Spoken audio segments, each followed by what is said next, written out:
Hey guys, Eric Sargent, General Manager at Ed Martin Toyota in Noblesville, Indiana, and I want to take a minute real quick and show you the EC Off-Road Apple CarPlay module for a 200 Series Land Cruiser. And before we do that, I do want to mention that there are a couple different devices out there. For one, there's the Navi Plus model, which we've used before as well. I think this is a better unit. It's definitely a little bit more stable. And one of the coolest things about it is when you turn the car on, it's going to go straight to CarPlay. You don't have to actually hit a button for a couple seconds to initiate that. So I think this is a better unit. So I'm going to do just kind of a quick little walkthrough on it. The reason I have my phone set to a stop clock right now is because I want to show you how long it takes to actually start up. So we're going to go ahead and turn this car on, and we may have to shut the door just so that there's a little bit less background noise. But I'm going to go ahead and put my foot on the brake, press the start button, and then we're just going to kind of watch the screen for a second. So right now it's got like a little bit of a splash screen on there, which you can change. You can make it have the Toyota logo or just various different settings on there. So right now we're about 13 seconds in, 14 seconds. We'll see if this actually catches up.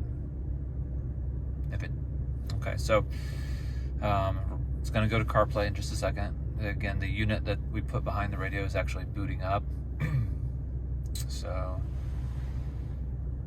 okay, so about 30 seconds, and now we're live and running. So you can kind of compare that against your own car and how long it takes to get up and running. So it's a little bit longer, but again, remember there's a computer there's two modules behind the radio that are actually working.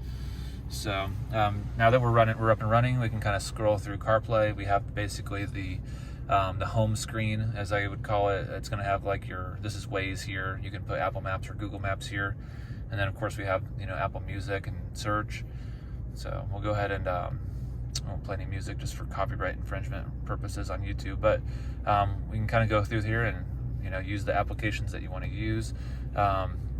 Gaia GPS works nice. It doesn't work quite as nice as on your phone. On the phone, you can turn it sideways in landscape mode and have like elevation.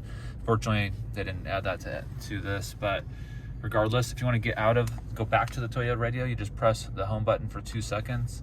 It's going to flip back to the actual Toyota radio that they've always had. And then you always want to make sure that you're on your auxiliary source. So the audio won't play if you have it on XM radio source.